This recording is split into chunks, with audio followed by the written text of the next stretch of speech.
Today's episode is brought to you by Mazars. SoundCartel. There are practical ways to sell in an idea. Data backing up fact is important. Being confident in your delivery. But if you're looking to get real buy-in, if you want to convince, then consider the pathway to connection. From SoundCartel, I'm Nicole Goodman, and this is Business Essentials Daily.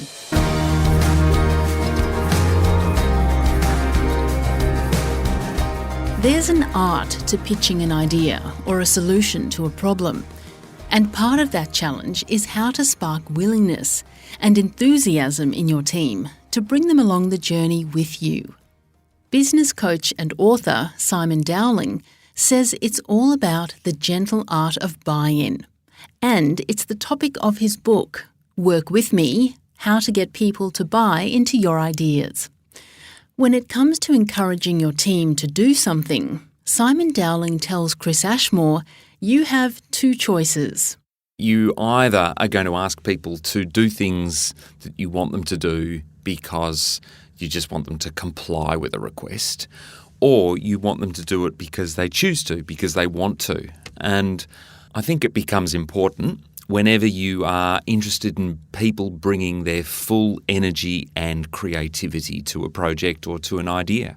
So if you want people, and I think most workplaces now do need and thrive on this, that we need people to be bringing the kind of energy that enables them to innovate, that enables them to think differently about ideas, to bring a kind of resourcefulness to projects and initiatives. I think if you want any of that, then that's when buy-in becomes absolutely critical.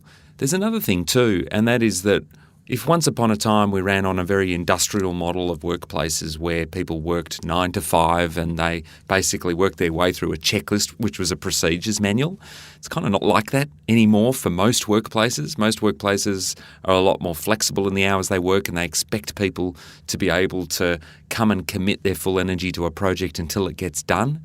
If we want people to do that, then we need to give something back in return. And I think the give back is allowing them to be part of projects, not just in terms of their skills and their hands and their labour, but their hearts and their heads as well. And that's when you allow people to truly connect to and buy into ideas and projects. Do you think there's a lack of buy-in with a lot of organisations these days, and why? Yeah, I think there is. And there's probably a few different reasons, one of which is sometimes it seems, and perhaps even sometimes is, faster to get people to do things simply based on telling them to. If I'm your boss and you're my employee and you've signed up and you get the paycheck, well, then just do what you're told to do. That seems like the fastest route to getting stuff done. And sometimes that is the case. It may not always yield the longest term compliance. It may not work for the long haul, but it might kickstart action. So it seems easier that way. So how does a leader or anyone in the company get buy-in from their team? Well, there's a few pieces to that puzzle, I guess, but the very first and perhaps the most important of them is that the leader needs to check in with themselves and make sure they themselves are bought into an idea. So I often say leaders have to have a really good answer to the question, so what? Why would anyone want to say yes to this? Why would anyone want to lend their effort and their energy to this other than because I told you so? And if you don't have an answer to that for yourself, well, then you are just a courier passing on a message. You're just shoving something down the chain of command. So that's piece one, I think, is to make sure you yourself have stepped into a state where you care about getting other people's buy-in to something because it seems worth it. Then I reckon there's kind of like a puzzle that has to be worked out. And if you really simplify it down, there's 3 big parts to it. Leaders have to be a master at all 3 of these parts. So the first is mood, the second is mind, and the third is movement. So you've got to be good at all 3 of those. So mood, I've got to be really good at creating the right emotional state in people that they would want to say yes to something and their heart is in it. Now, that means I've got to be good at setting the emotional tone just at a person-to-person level. Like when you and I have a conversation, you've got to feel a sense of trust and connection to me as a person so that you have an inclination to buy in. I often say people buy people first. So no matter how good my idea is, if you don't buy into me and who I am, we're not going to get very far. I've also got to be really good at painting an emotional picture or creating an emotional resonance with the idea itself. So that might be through great storytelling. How do I share stories and create anecdotes and examples that help people to form kind of a picture in their mind and in their hearts of what this future state, this project that I'm holding out to you might actually look like for you? How do I give you a first-hand experience of it that gets you excited and enthusiastic about it? So that's all the mood dimension. The second is mind. So then I have to be really good at it's probably the logical side, the head side of creating buy-in. So I've got to be good at taking people on what I like to call a logical path to yes. Now that might be about how do I have a conversation with you that understands your needs and your drivers. It's the classic what's in it for me. Help me understand what's in it for me and show me that, create that sense of value, that, you know, the potential benefits in this idea. But I actually reckon another big thing in this whole mind piece is being really good at being able to spot what people's fears and concerns might be and targeting them, talking about them, making it an open and easy part of the conversation to say, I'm not going to just pitch to you why you should say yes to this. I actually want to understand, and I'm going to listen really well to all the reasons why you wouldn't want to do this. What are your concerns about it? What are your fears? What's holding you back? Salespeople sometimes call this the objections. You know, the best people in sales embrace objections. They say, let's make that part of the conversation rather than talking faster and louder to get around them. So mood and mind, they're the two first parts. And then the third part to the puzzle is what I call movement, the third M. And movement is really about working out how to make it easy for people to take action the moment they're starting to think, yeah, this could work for me.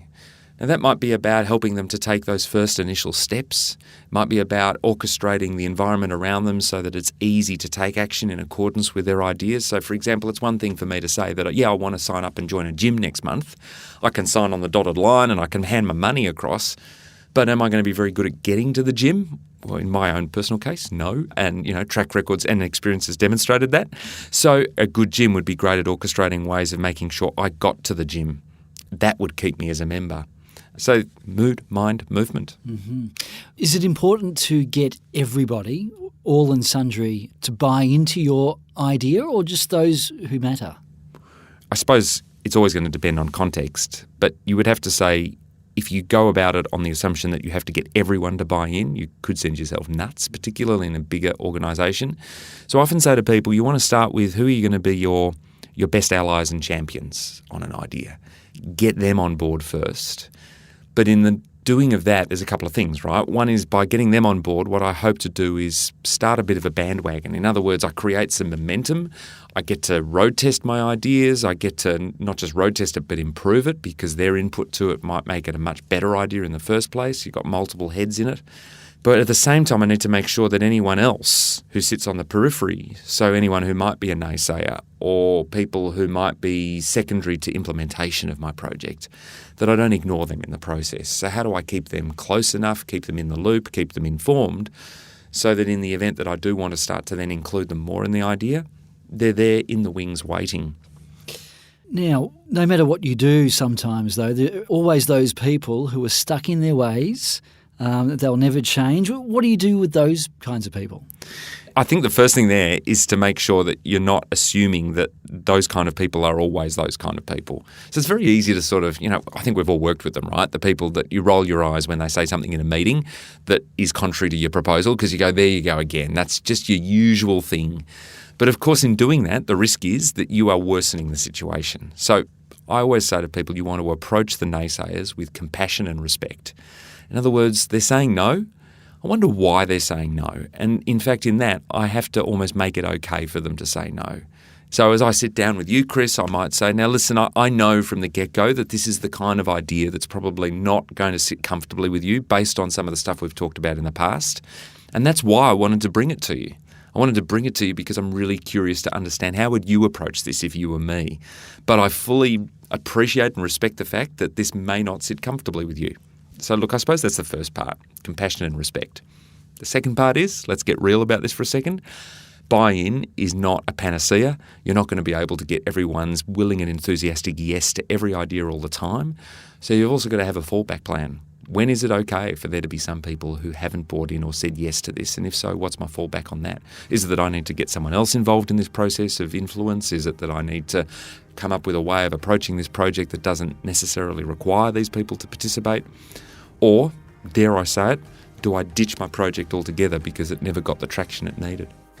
That was Simon Dowling, business coach and author of Work With Me, How to Get People to Buy Into Your Ideas.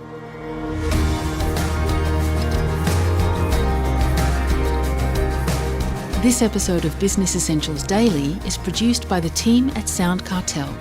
Thanks for listening. I'm Nicole Goodman. We'll bring you more Be Daily tomorrow.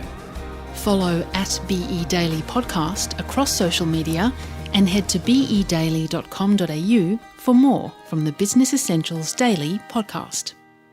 SoundCartel. This episode was brought to you by Mazars. To find out more, visit mazars.com.au. That's mazars.com.au.